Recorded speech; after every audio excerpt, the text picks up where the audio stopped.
దేవునికి మహిమ. హల్లెలూయా. దేవదేవునికి కృతజ్ఞనై ఉన్నాను, బలహీనై ఉన్నాను. తన వాక్కు చేత బలపరిచి, అదేవిధంగా తన మహిమ చేత, రక్తము చేత, ఆయన గాయముల చేత నన్ను శుద్ధీకరించి స్వస్థపరిచి నిలబెట్టుకున్నందుకు దేవునికి సమస్త ఘనత, మహిమ, ప్రభావాలు కలుగునుగాక. అవకాశం ఇచ్చిన నాయకులు డేవిడ్ సార్ గారికి, అదేవిధంగా తండ్రి సమానులయ్య గారు, యేసుపనయ్య గారికి, చేరి ఉన్నటువంటి దైవ సేవకులందరికీ వందనాలు తెలియజేస్తున్నాను. మీకు వందనాలు పెట్టేసరి అలాగే చూస్తున్నారు కదా, మీ అందరికీ కూడా వందనాలు. ఆమేన్. హల్లెలూయా. గత కాలంలో రూబెనయ్య గారు బ్రతుకున్న రోజుల్లో అంట ఈ చదువుబాడు అంటే మీటింగులకు నిలయం అంట. ఏదో ఒక కార్యక్రమం జరిగేదంట. ఏం ప్రదేశ్ గారు, ఏదో ఒక కార్యక్రమం జరిగేదంట. నిజంగా 40 సంవత్సరాల చరిత్ర కలిగిన ఈ పరిచర్యను ఈ విధంగా కొనసాగడానికి దేవుని మహాకృప, దేవుని యొక్క ఉన్నత దర్శనము దేవుడు సార్ గారికి ఇచ్చి ముందుకు నడిపిస్తా ఉన్నారు. దేవునికి స్తోత్రం. ఇది అతిశయం కాదు, కానీ దేవునిలో అతిశయించడానికి నిజంగా ఇది అద్భుతమైనటువంటి అర్హతే. దేవునికి మహిమ. హల్లెలూయా.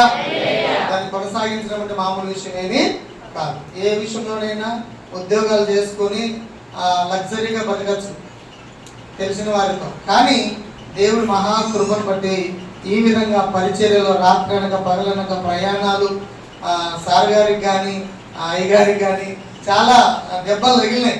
అయినా కూడా వాటన్నిటి నుండి విడిపించబడి దేవుని పనులు ముందుకు కొనసాగిస్తూ ఉన్నారు. దేవునికి స్తోత్రం. హల్లెలూయా. హల్లెలూయా. చిన్నబాబు పాస్టర్ గారు చాలా అద్భుతమైన సందేశాన్ని అందించారు. మనము మార్పు చెందాలి. క్షమించబడే పాపములు ఉన్నాయి, క్షమాపణకు నోచుకునే పాపములు కూడా ఉన్నాయి. అందుకని చాలా శ్రద్ధగా, జాగ్రత్తగా మిమ్మల్ని కట్టే విధంగా చాలా అద్భుతమైన సందేశం ఇచ్చారు. దేవునికి స్తోత్రం. చివరిగా వచ్చి ఒక మాట మాట్లాడాడు. శాశ్వతమైన ప్రేమతో నేను నిన్ను ప్రేమించుచున్నాను కనుక విడువక నీ ఎడల, చెప్పండి, విడువక నీ ఎడల కృప చూపుచున్నాను. ఆమేన్. హల్లెలూయా. హల్లెలూయా. ఈరోజు అంశం ఏంటంటే దేవుని యొక్క కృప నిన్ను రాజు భోజనపు బల్ల యొద్దకు తీసుకొస్తుంది. హల్లెలూయా. దేవుని యొక్క కృప నిన్ను రాజ భోజనపు బల్ల యొద్దకు తీసుకొస్తుంది.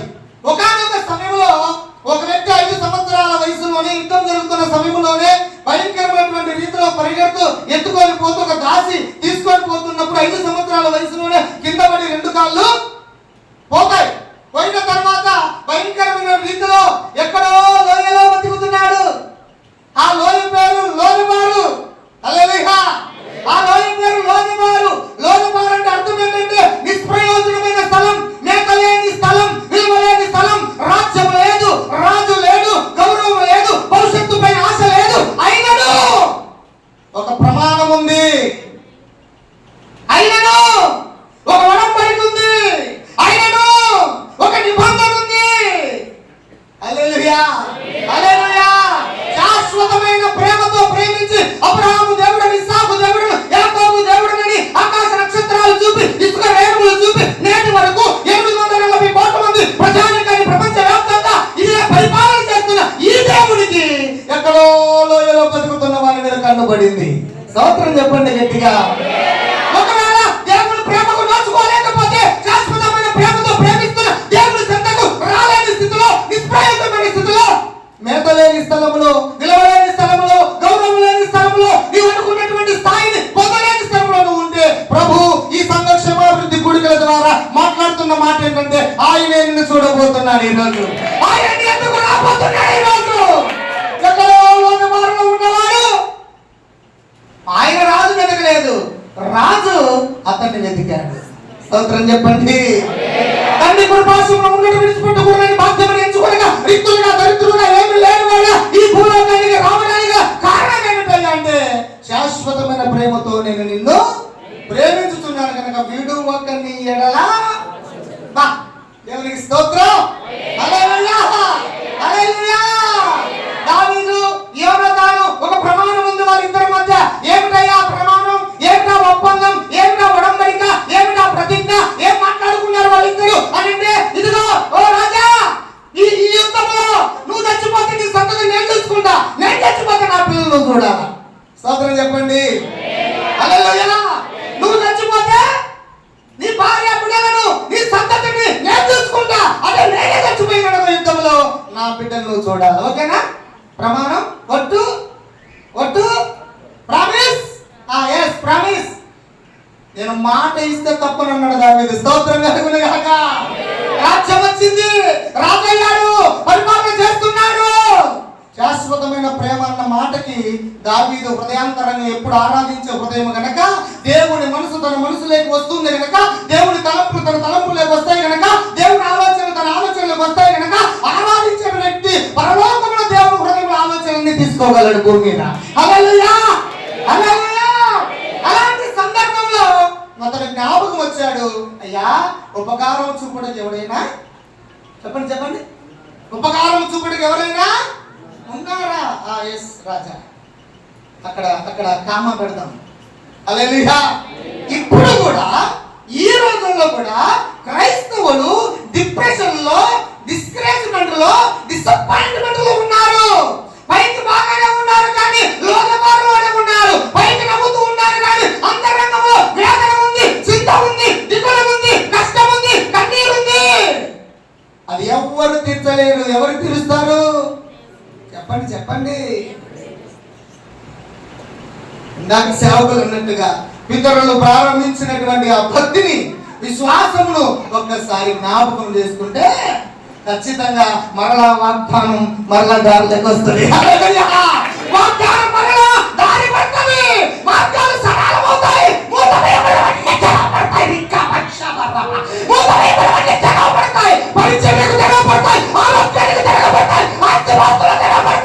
నీకు తెలుసా, పిలిచిన తర్వాత ఇంటికి వస్తే మొట్టమొదటి మాట పలికాడు దావీదు. నేను గడగడగడ వణుకుతూ, అయ్యా కుక్క వంటి వాడను, అయ్యా నన్ను మీరు గమనించారా? అవును గమనిస్తా. నా మనసు దేవుని మనసుతో కనెక్ట్ అయ్యింది. హల్లెలూయా. నా హృదయం దేవుని హృదయంతో కనెక్ట్ అయ్యింది. నా ఆత్మ దేవుని ఆత్మతో కనెక్ట్ అయ్యింది. అదే worship, that is the real worship. దేవుని ఆత్మ మన ఆత్మతో కనెక్ట్ అయ్యేది. హల్లెలూయా. అవును, ఆయన మనసు శాశ్వతమైన ప్రేమతో ప్రేమించేది. అందుకే నువ్వు మర్చినా నిన్ను మరవని మనం పాట పాడతాం. ప్రార్థించకపోయినా పలకరిస్తూ ఉంటావు, మాట వినకపోయినా కలవరిస్తూ ఉంటావు. ఎందుకింత ప్రేమ నాపై యేసయ్యా, ఎందుకింత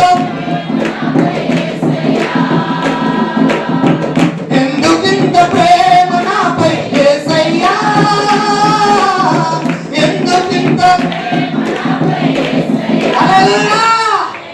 నిన్ను మరిచిపెట్టడం అసాధ్యం. స్తోత్రం చెప్పండి. నిన్ను విడిచిపెట్టడం అసాధ్యం. ఆయన చరిత్రలోనే లేదు. దేవునికి మహిమ కలుగును గాక. హల్లెలూయా. వ్యాపారంలో నష్టం వస్తే, ఇంట్లో పరిస్థితులు బాగలేకపోతే, ఒంట్లో అనారోగ్య పరిస్థితులు ఉంటే, మీకు ఒక విషయం చెప్పనా?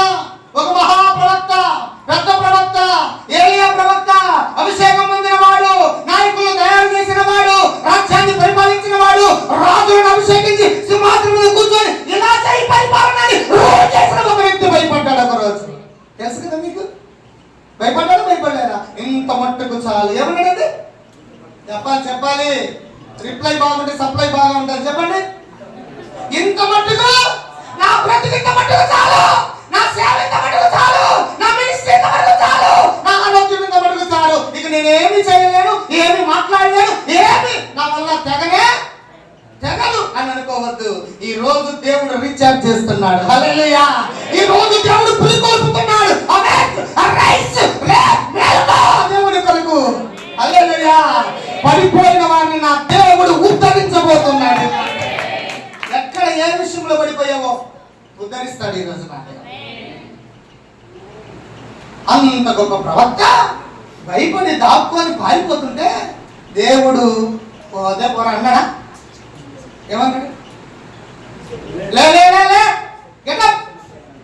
శక్తికి మించిన ప్రయాణం ఉంటుంది. ఇదిగో నీ నీళ్ళు తాగాయో, ఇదిగో ఈ ఆహారం తిను, రా. నువ్వేమో నీ కొద్ది నువ్వు సావాలనుకుంటున్నావు. రాయితో రప్పకో గుద్దుకొని కత్తితో పొడుచుకొని అనుకున్నావా నువ్వు? అగ్ని రథములు వచ్చి నిన్ను ఎత్తుకుపోతాయి. ఒక దైవ సేవకుడు, ఆత్మబంధుల వ్యక్తి, ఒక మంచి విశ్వాసి ఎలా తెచ్చిపోతాడంట? నువ్వు అనుకున్నట్టుగా ఆలోచించద్దు, డిప్రెషన్లోకి వెళ్ళొద్దు, డిసప్పాయింట్మెంట్ అవ్వద్దు, డిస్టర్బ్ అవ్వద్దు. నిన్ను పిలిచిన వాడు నమ్మదగిన వాడు. నీకు వాగ్దానం ఉంది, నీ వాగ్దానము చిగురించబోతుంది. హల్లెలూయా. నీతో పలికిన మాట ఒక మానవుడు కాదు, ఒక జంతువు కాదు, ఎవడో స్వార్థపరుడు కాదు. నీకోసమే సమస్తమును విడిచి భూమి మీదికి వచ్చి చచ్చిపోయి తిరిగి లేచి మరణ వస్తాను, కలవరపడద్దు, అక్కడ నివాసములు ఉన్నాయని చెప్పిన వాడు. ఇంకేంటంట? నీ డిప్రెషన్ ఏంటి? నీ డిసప్పాయింట్ ఏంటి? నీ డిస్కరేజ్మెంట్ ఏంటి? ఎవరు ఏంటంటే ఎన్ని భయాలు కలిగితే నువ్వెందుకు కుంగిపోవాలా? ఇల్లు కట్టలేవా? పెళ్లి చేయలేవా? గర్భఫలం లేదా? సంఘ పరిచయం విస్తరించలేదా? ఎక్కడ దిగులు పడ్డావా? నిర్లక్ష్యం వచ్చిందా? ఇన్ఫీరియారిటీ వచ్చిందా? నిందభావం వచ్చిందా? సత్తత వచ్చిందా? ఎక్కడ లోపడ్డావు? ఎక్కడ లొంగిపోయావు? ఎక్కడ లోటుపాటులో ఉన్నావు? ఈ రోజు నా దేవుడు నీ దగ్గర తన కృపను పంపి ఆయన తీసుకొస్తూ ఉన్నాడు. తన కృపను పంపి ఆయన తీసుకొస్తూ ఉన్నాడు. Grace is not a word, it is a power అని రాయబడింది ఒక మాట. హల్లెలూయా. కృప అంటే ఒక పదముతోనే నువ్వు అది సరిపెట్టుకోవద్దు. That is a power. చెప్పండి అందరూ, అది ఒక శక్తి. బలహీనుల్ని బలపరుస్తుంది, భక్తిహీనులకు భక్తిని నేర్పుతుంది, ఆశించిన వారి ఆశ భంగము కానేరకుండా దేవునిలో ఉన్న ఆశీర్వాదాలను అనుభవించేటట్టు చేస్తుంది. గట్టిగా చప్పట్లు కొట్టొచ్చు కదా. హల్లెలూయా. డబ్బు లేకపోతే ఇట్టయిపోతారు, ఇల్లు సగం ఆగిపోతే ఇట్టయిపోతారు, పిల్లలు వయసు వచ్చిన పెళ్లి లేకపోతే ఇట్టయిపోతారు. ఈ హావభావాలు, ఈ భంగిమలు దేవుడు చూడడు. అంతకు ముందు నీ తాత తరాలు లేదా నీ కొరకు ప్రార్థన చేసిన నాయకులు, భక్తులు, సేవకులు, సేవకురాలు ఎవరైనా ఉంటే దాన్ని ఒక్కసారి మళ్ళీ ముందుకు తీసుకొస్తారు. హల్లెలూయా. హల్లెలూయా. కృప నిన్ను వెతుకుతుంది. ఆమేన్ చెప్పండి అబ్బా. కృప నిన్ను వెతుకుతుంది. కృప కోల్పోయిన వాటిని నీకు అందిస్తుంది. ఏం కోల్పోయావు? ఈయనేం కోల్పోయాడు? సౌలు మనవడు యోనాతాను కొడుకు, తర్వాత రాజ్యం ఇల్లనే, అయినా ఏమీ లేదు. కానీ కృప వెళ్ళి ఆయన తీసుకొచ్చి రాజభోజన బల్ల దగ్గర కూర్చోబెట్టింది. అంతేకాదు భూములన్నీ ఇచ్చినట్టుగా రాయబడి ఉంది.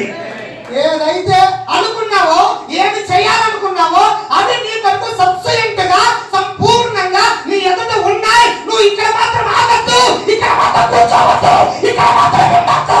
నువ్వు లేచి నడిచిపోవాలంతే. నేను చేస్తా సేవ అనండి, నేను చేస్తా దేవుని పని అనండి. దేవుని కోసం నేను చేస్తా పని. అది పరిచర్య అయినా, ఇవ్వడమైనా, మందిరం చేయడమైనా, సేవకుల సహకారమైనా, ప్రార్థనలో గంటలు గంటలు గడపడమైనా, దేవుని నుండి ఏదైనా మాట తీసుకొని సేవకుడు చెప్పడమైనా, సంఘ క్షేమాభివృద్ధి కోసం నువ్వు చేయాల్సిన పని ఏదైనా నీ వంతు, నీ బాధ్యత, నీ కర్తవ్యం, నీ విధి, నువ్వు చేయవలసిన పని నువ్వు ఖచ్చితంగా చేయాలి. స్తోత్రం చెప్పండి. హల్లెలూయా. నేను ఆగిపోను. అందరూ చెప్పండి మాట. చెప్పండి చెప్పండి. అబ్బా, నేను ఆగిపోను అనండి గట్టిగా, అనండి గట్టిగా. ఆటంకాలు వస్తే నేను ఆగిపోను సేవలో, నష్టం వస్తే నేను ఆగిపోను, నేను అనుకున్నది జరగకపోతే నేను ఆగిపోను. దీని తర్వాత ఉంది అసలైనది. చెప్పండి అబ్బా ఒకసారి. నేను మా దగ్గర ఉన్న యవనస్తులు ఒక మాట చెప్పాను. నాయన మిమ్మల్ని దేవుడు దీవిస్తాడు, కాదనట్లేదు, కానీ రేపు దీవించబడతామనగా ఈ రోజు నీకు ఒక శోధన వస్తుంది. దీన్ని దాటిపోతేనే చెప్పండి ఒకసారి. దీన్ని దాటిపోతేనే ఈ శోధన, ఈ యొక్క అపవాద యొక్క కుతంత్రం, దాని అగ్ని బాణములను నువ్వు దాటి ఎగిరిపోతేనే తర్వాత ఆశీర్వాదం ఉంది. ఈ ఒక్కటి గమనించు. ఈ ఒక్క విషయాన్ని నువ్వు గమనిస్తే చాలు. అబ్బా, తిరుగులేదు ఇంక నీ లైఫ్ కి. అబ్రహాం ఆశీర్వాదాలు నీ సొంతం. అబ్రహాం ఆశీర్వాదాలకు వారసులు మీరు. శత్రువులు కూర్చున్నటువంటి జల్లగలిగిన ఊటలను మరలా తప్పించగలిగిన దమ్మున్నటువంటి శక్తి కలిగిన దేవుడు మన దేవుడు. హల్లెలూయా. ఇక ఏంటి నీ దిగులు ఏంటి? నీ చింత ఏంటి? నీ యొక్క బాధ ఏంటి? చెప్పండి. ఇకేంటి? ఎందుకు మీరు ఆలోచిస్తున్నారు? ఎందుకు మీరు బాధపడుతున్నారు? ఈరోజు ధైర్యం తెచ్చుకోండి. శాశ్వతమైన ప్రేమతో ఆయన నిన్ను. శాశ్వతం అంటే ఏంది? ముగింపు లేనిదే కదా. లేదు, వస్తా ఉండదు నీ తరతరాలు తరతరాలు అది పోతూనే ఉంటది. ఈ ఆశీర్వాద ప్రవాహము నిన్ను నీ బిడ్డల తరాలను జనరేషన్ జనరేషన్ అలాగా వస్తానే ఉంటది. దేవునికి స్తోత్రం చెప్పండి. హల్లెలూయా. కృప నిన్ను వెతుకుతుంది. ఈ రాత్రి కృప నీవు కోల్పోయినది నీకు ఇస్తుంది. దేవునికి స్తోత్రం. కృప రాజభోజనం బల్ల దగ్గరికి నిన్ను తీసుకొని వస్తుంది. స్తోత్రం చెప్పండి. హల్లెలూయా. భయపడవద్దన్నాడు. మొట్టమొదటిసారి ఇంటికి తీసుకొచ్చారో లేదో భయపడవద్దని తన నోట తానే పలికాడు రాజు. ఈ రోజు మన రాజు, మన అంతరంగ పురుషుడు, మన ప్రియుడైన మన ప్రాణప్రియుడైన యేసుక్రీస్తు ప్రభు మాట్లాడుతున్నాడు. Don't afraid, don't fear. నువ్వు భయపడద్దు, నువ్వు దిగులు పడద్దు, నువ్వు చింతపడద్దు. ఇంకా ఒక మాట అన్నాడు, చెప్పకే చెల్లును కొట్టే మాట. నువ్వు చింతించడం వలన మూరెడు. చెప్పండి గట్టిగా, చెప్పండి గట్టిగా, చెప్పండి గట్టిగా. అక్కలు తమ్ముళ్ళు చెప్పండి గట్టి. మూరెడు చెప్పండి గట్టిగా. ముందే నా కాలు వంకర, ఇది అడిగిపోయింది. నిలబడలేను, కూర్చోలేను, ఏంటో ఈ బాధ లాగుతాను నీ నుంచి. కానీ మళ్ళీ అదే కాలు ఇరిగింది.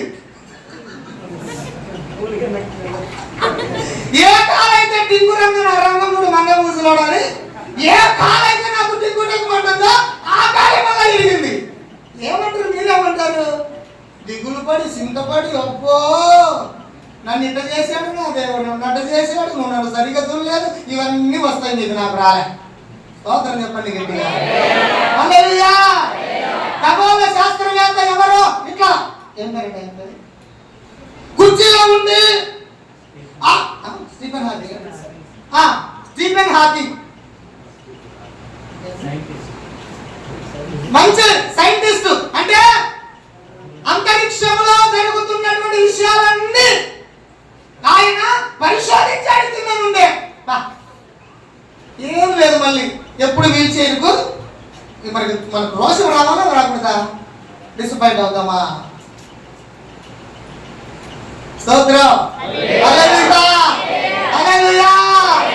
అవునండి, మనకంటే ముందుగా ఉన్నటువంటి వాళ్ళ కష్టాలు నష్టాలు ఇప్పుడు మనకు అంతగా లేవు. నేను ఒక మాట అడుగుతా, ఏ సేవకులను అడుగుతా, యోగు అంత కష్టాలు నీకు కనుక వస్తే నువ్వు మందిరం అడుగు పెడతావా? ఉన్నాయా నీకు? మనకున్నాయా? ఎంత స్థాయి నుండి దిగిపోయి చిల్ల పెంగులు తీసుకుంటుంటే, కుక్కలు వచ్చి నాగుతుంటే, చిన్నపిల్లలు ఎగతాళి చేస్తుంటే, అంత హోదా అనుభవించినటువంటి వ్యక్తికి ఎంత ఇగో ఉండాలి మామూలుగా చెప్పండి. ఏమన్నా ఉందా? యెహోవా ఇచ్చెను 10 మంది పిల్లలు. పోతున్నాడు, గుడిసి పెడుతున్నాడు, మళ్ళా ఇంటికి వస్తున్నాడు, పోతున్నాడు, గుడిసి పెడుతున్నాడు, ఇంటికి వస్తున్నాడు. గ్రామస్తులు, పట్టణస్తులు, బంధువులు, రక్త సంబంధులు, తెలిసిన వారు, స్నేహితులు, పరిచయస్తులు, అపరిచితులు అందరూ వచ్చి అడుగుతున్నారు. వాటి ఏం చేస్తున్నావు నువ్వు? నీకేం జరిగిందని చేస్తున్నావు? యెహోవా ఇచ్చెను, యెహోవా ఆయన నామమునకే స్తుతి. అంటే అర్థం ఏంటి? ఆయన గొప్ప చేయడం. ఆయన గొప్పోడప్ప. ఏమి చేసినా భూమి మీద ఆయన గొప్పోడే. హల్లెలూయా, హల్లెలూయా, హల్లెలూయా. ఆయన భూమి మీద ఏమి చేసినా నా జీవితంలో ఆయన ఎప్పుడు గొప్పోడే. హల్లెలూయా. చెప్పండి, ఈ తీర్మానానికి రాగలరా మీరు? ఏదైనా కష్టం, నష్టం, ఏదైనా శోధన, చింత, దిగులు ఏదైనా వస్తే వస్తారా మీరు? మార్పు చెందుతారు మీరు. అలా చెందడానికి వీలు లేదు. ఎవరో చూడాలి, ఎవరో ప్రేమించాలి, ఎవరో గౌరవించాలి, ఎవరో ఆదరించాలి, ఎవరో నన్ను పరామర్శించాలి. ఈ పిచ్చి మాటలు ఈ కాలంలో అవి తీసేసి అందరికంటే అన్నిటికంటే గొప్పవాడు, అన్నీ తెలిసిన వాడు, నీ హృదయాంతరంగంలో ఉన్నది అన్ని ఎరిగిన వాడు, నీకు తగిన సమయంలో సకాలంలో సమస్తము సమకూడి సహాయం చేసి నిన్ను తృప్తిపరచగలిగిన దేవుడు, ఆ దేవుడిని పెట్టుకొని వెళ్ళాడు అంతే. హల్లెలూయా. ఇక మనుషుల దగ్గర ఏమి నువ్వు కోరొద్దు. దైవజనుడిగా హెచ్చరిస్తున్నా, ప్రేమతో కూడా చెప్తున్నా. దేవునికి స్తోత్రం. హల్లెలూయా, హల్లెలూయా. అవును బిడ్డ, భయపడవద్దు అన్నాడు. ఏమన్నాడండి? భయపడవు. ఈ పక్కన చెప్పండి, ఎప్పుడన్నా భయపడ్డావా? చెప్పండి, భయపడ్డావా? భయపడిన వాళ్ళు ఎవరుంటారు? భయపడిన వాళ్ళు ఎవరుంటారు? నాకు భయానికంటే ముందు మన డైరెక్టర్ గారికి యాక్సిడెంట్ అయింది. ఆయన కాలు తీసుకొని ఇలా గట్టిగా నొక్కుని పెట్టుకున్నాడంట. తర్వాత నాకు యాక్సిడెంట్ కింద పడ్డా, మన చర్చి సార్ కట్టించిన క్వార్టర్స్ మీద నుంచి చర్చి పక్కన కింద పడ్డా. నాకు వెంటనే సార్ జ్ఞాపకం వచ్చారు. ఆయన తీసుకొని కాలు ఇటు సెట్ చేసుకున్నాడంట. నేను నా కాలు తీసుకొని సెట్ చేసుకుంటా. చూడండి అలాంటి పరిస్థితిలో వెంటనే ఈ చెయ్యి తీసి ఇలా అంటుంటే ఈ ఎముక వెళ్ళిపోతుంది. సంబంధమే లేదు నాకు అసలు. ఈ ఎముక ఓహో ఇది తిరిగిందా ఓకే అని ఈ చేతిలో పట్టుకొని వెంటనే దాంట్లోకి సెట్ చేసుకున్నా. స్తోత్రం చెప్పండి. దాంట్లో సెట్ చేసుకున్నా. భయపడి దిగులు పడి కలవరపడలా. నన్ను పిలిచిన వాడు నమ్మదగిన వాడు. నేను ఆయన డిపార్ట్మెంట్ లో పనిచేస్తున్నా. నాకు ఏమి ఇవ్వాలన్నా ఏం చేయాలన్నా అన్ని ఆయనకు తెలుసు. నేనెందుకు ఫీల్ అవ్వాలా? నేనెందుకు ఫీల్ అవ్వాలా? ఎవరిది? ఎవరి పని? నేను ఎవరి వాడను? దేవునికి స్తోత్రం. హల్లెలూయా హల్లెలూయా హల్లెలూయా. ఎప్పుడు కూడా ఫీల్ అవ్వాల్సిన పని లేదు. అందరూ చెప్పండి, it is time to come out to Lodebar అని అందరూ ఇంగ్లీష్ ఒకసారి. It is time to come out to Lodebar అని అందరూ ఒకసారి. ఈ సమయము లోదెబారులో నుండి బయటకు వచ్చే సమయం. అందరూ చెప్పండి మాట. ఈ సమయము లోదెబారులో నుండి బయటకు వచ్చే సమయం. నేను వస్తాను అయ్యగారు అన్న వాళ్ళు ప్రమాణం తీయండి, చేసాపండి. ఎవరు రాదా? ఇంకా లోదెబారులోనే ఉంటారా? బాధ చింత అవేనా? వాడి కొట్టులోనే మీరే కొనుకొచ్చుకుంటుంటున్నారు. సాధారణ కొట్టు పెట్టిందంటే ఆ కొట్టులో ఎన్ని ఉన్నాయంట. చింత, దిగులు, బాధ, పాపం, శాపం, దోషం, బలహీనత, అవమానం, అనుమానం, తిరస్కారం అన్నీ ఉన్నాయంట. ఇవి తెచ్చుకోవద్దు మనం. చెప్పండి సార్, నమ్మకంతో చెప్పండి. అక్కో అయ్యా చెప్పండి, నేను ఈ రోజు నుండి లోదెబారులో ఉండను, నిష్ప్రయోజనమైన స్థలంలో ఉండను, చింతలో నేను ఉండను, దిగుల్లో నేను ఉండను, బాధలో నేను ఉండను, భయపడను, కలవరపడను. ఎందుకంటే నేను సేవిస్తున్న దేవుడు వీటన్నిటికి పరిష్కారం ఇవ్వగలిగిన వాడు. ఆయన సన్నిధిలోని సమస్యకు పరిష్కారం దొరుకుతుంది. హల్లెలూయా. ఆయన సన్నిధిలో నీ సమస్యకు పరిష్కారం ఈ రోజు ప్రారంభమవుతుందంటే భయపడద్దు, దిగులు పడద్దు. నన్ను కదిలించదు అసలు. నేను చాలా డిప్రెషన్ లో ఉన్నా. నన్ను కదిలించదు అసలు. వాళ్ళకి డిస్టర్బ్ చేశాడు, డిసప్పాయింట్ చేశారు. నేను వెళ్తున్న మార్గంలో డిస్కరేజ్ చేశారు, నన్ను వెనక్కి లాగారు. నన్ను నువ్వు అలాగే ఉండదు. ఇక నిన్ను బయటికి లాగలిగిన వాడు ఉన్నాడు. దేవునికి స్తోత్రం. పడిపోయిన వారిని లేవనెత్తి ఉద్ధరించువాడు మన దేవుడు. హల్లెలూయా. చెడిపోయిన దానిని బాగు చేయవాడు మన దేవుడు. దేవునికి స్తోత్రం. అలాంటి స్థితిలో నుండి బయటికి రావాలని దేవుడు కోరుకుంటూ ఉన్నాడు. ప్రియబిడ్డ, బయటికి రావాలి. మనం పాట పాడతాం. మేలు చేయక నీవు ఉండలేనయ్యా, ఆరాధించక నేను ఉండలేనయ్యా. చెప్పాలి, పాడాలి.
నెక్స్ట్ భవిష్యత్తు నాకు బాగుంటానన్న ఆశ లేదు. అసలు ఎవ్వరు పట్టించుకోలేని స్థితిలో ఒక్కసారిగా దిగులుగా చింతగా ఉండి 2 కాళ్ళు కూర్చొని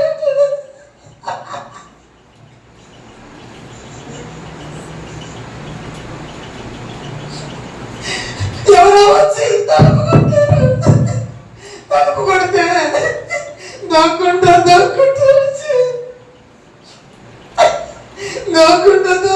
వచ్చి బంగాడుకుంటా వచ్చి ఎవరయ్యాలో అంటే నీ కష్టము, నీ నష్టము, నీ వేదన, నీవు కోల్పోయినది నీకు ఇచ్చుటకు రాజు నిన్ను బల్ల దగ్గర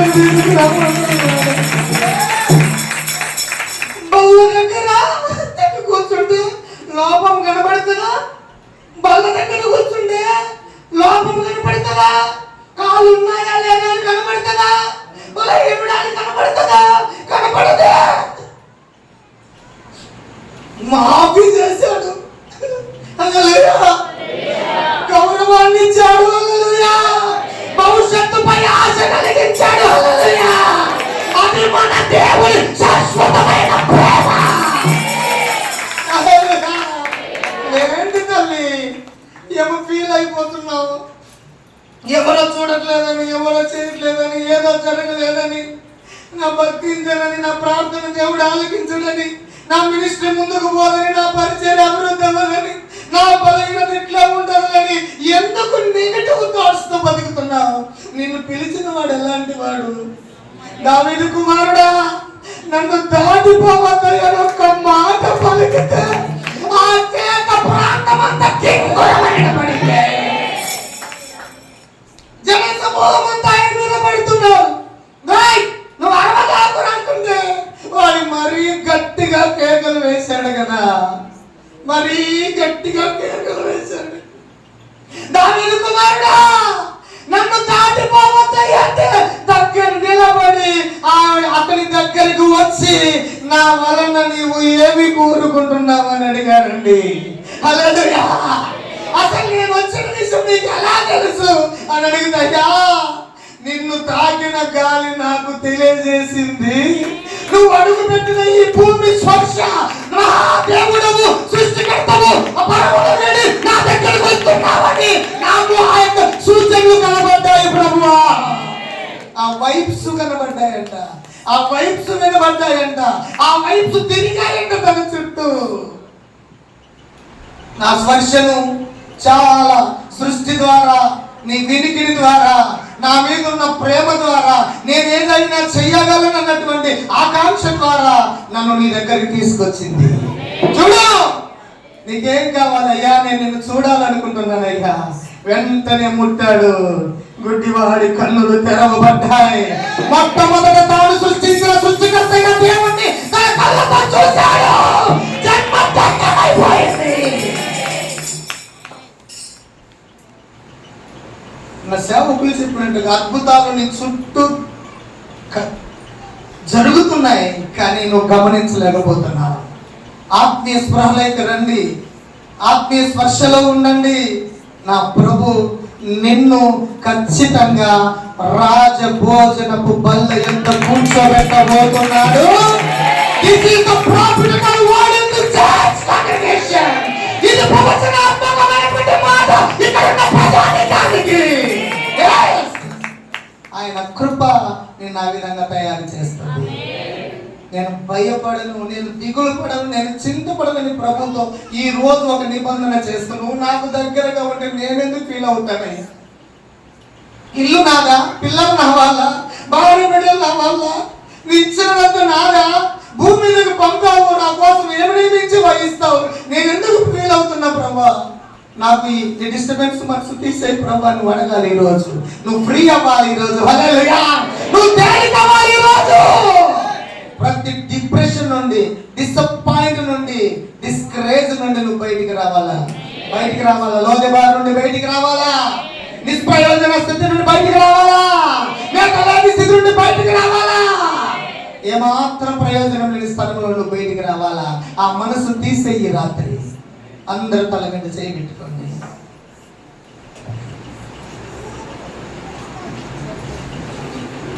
తల మీద చేయి పెట్టుకోండి. నేను చెప్పిన ప్రార్థన మీరు చెప్పండి. ప్రభువా, నేను బలహీనుడును, నీ కృప వల్లనే నేను నిలబడగలను. నన్ను వెతికి పిలిచిన నీ ప్రేమకు కృతజ్ఞతలు. నా జీవితాన్ని పునరుద్ధరించి నీ సన్నిధిలో స్థిరపరచుము ప్రభువా, స్థిరపరచుము ప్రభువా, స్థిరపరచుము ప్రభువా, స్థిరపరచుము ప్రభువా, స్థిరపరచుము ప్రభువా. గట్టిగా చప్పట్లు కొట్టి ప్రభుని కనపడతా.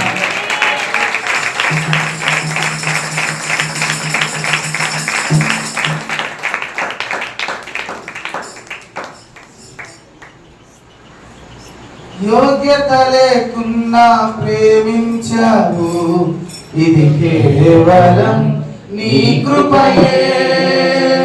అర్హత లేకున్నా ప్రేమించావు, ఇది కేవలం నీ కృపయే. యోగ్యత లేకున్నా ప్రేమించావు, ఇది కేవలం నీ కృపయే. అర్హత లేకున్నా ప్రేమించావు,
చాలా చక్కని వర్తమానాన్ని దేవుడు మనకు అనుగ్రహించాడు.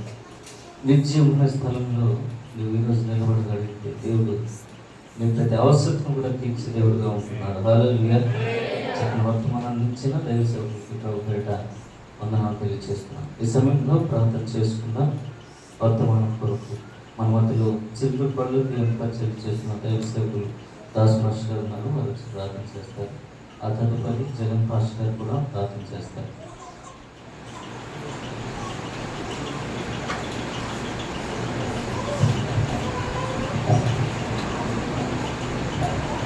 ప్రార్థన తీసుకుందామండి.